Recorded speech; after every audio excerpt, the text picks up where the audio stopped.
Operation theatre में हमने check करनी है।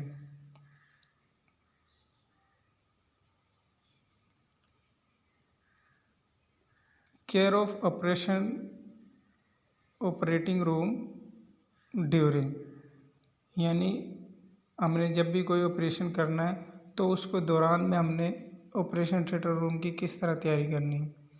Remember the following point for care of operating room during any surgery, यानी सर्जरी के दौरान हमने किन किन बातों का ख्याल रखना है। Blocking the mode of transmission of cross infection, यानी कि आप कोई भी इंस्ट्रूमेंट वगैरह लेने या लेके आ रहे हैं या लेके जा रहे हैं, किसी चीज़ की ज़रूरत पड़ती है तो इस चीज़ का भी आपने ध्यान पे रखना है कि कोई जरासीम की आमदोरफ्त तो नहीं हो रही।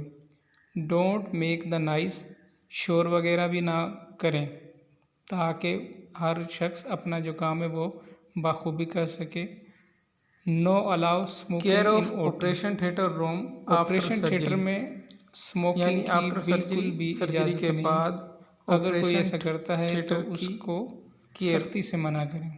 Remember the following point for care of and operating के खिलाफ आफ्टर एनी सर्जरी, सर्जरी के बाद मंदरजा allow in operation theatre during surgery, surgery के दौरान प्रॉपर वेस्ट डिस्पोजेबल जरूरत, यानी जो भी हमें और जितनी ज़रूरत है उतना ही स्टाफ ऑपरेशन थिएटर उसका मुकम्मल डोंट टच उसको डिस्पोज किया जाए, उसको ज़ाया किया जाए। ड्यूरिंग सर्जरी, रिप्लेस अगर आप सर्जरी कर रहे हैं तमाम तो इक्विपमेंट को आपने इस्तेमाल कर लिया या जो बदलने वाले हैं उनको बदल दिया जाए, गुरेज करें क्योंकि इस्तेमाल दोबारा रीयूज है उनको अगर उस चीज़ को स्लाइस करने के दौरान किसी भी शख्स पर इस्तेमाल करेंगे dusting of wall and equipment आएंगे, बल्कि जो इक्विपमेंट इस्तेमाल हुए हैं और जो वॉल्स पर गर्दो गुबार है उसको साफ किया जाए और जो स्लाइस करने का तरीका है उस तरीके से spray during surgery. Disinfect the equipment moving scrubbing, यानी कि जो वेस्ट प्रोडक्ट हमें यानी एक केमिकल है ओरोसिड सॉल्यूशन उसके साथ इक्विपमेंट उसको ज़ाया कर देना, जैसे रेपर वगैरह जो चीज़ें हैं अपने हाथ वगैरह जो भी चीज़ें। कंट्रोल द एनवायरनमेंट, यानी जरासीमों से पाक किया जाए। Environment clean the OT with top water, top water का मतलब ये है कि आपने पानी जितनी लाइट का ज़्यादा से ज़्यादा इस्तेमाल करना है, पानी ज़रूरत है clean the OT with top water.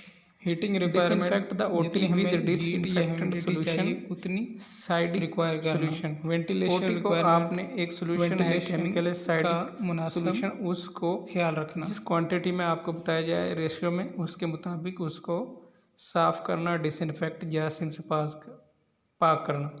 Use the UV light for environmental sterilisation, जो सूरज से अल्ट्रावायलेट रेडिएशंस आती हैं उनके ज़रिए भी ओटी के एनवायरनमेंट को हम स्टरलाइज कर सकते हैं, जरासीमों से पाक कर सकते हैं।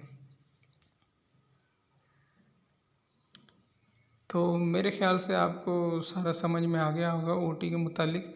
अगर फिर भी आपको ओटी के मुतालिक कोई क्वेश्चन है तो आप क्वेश्चन कर सकते हैं।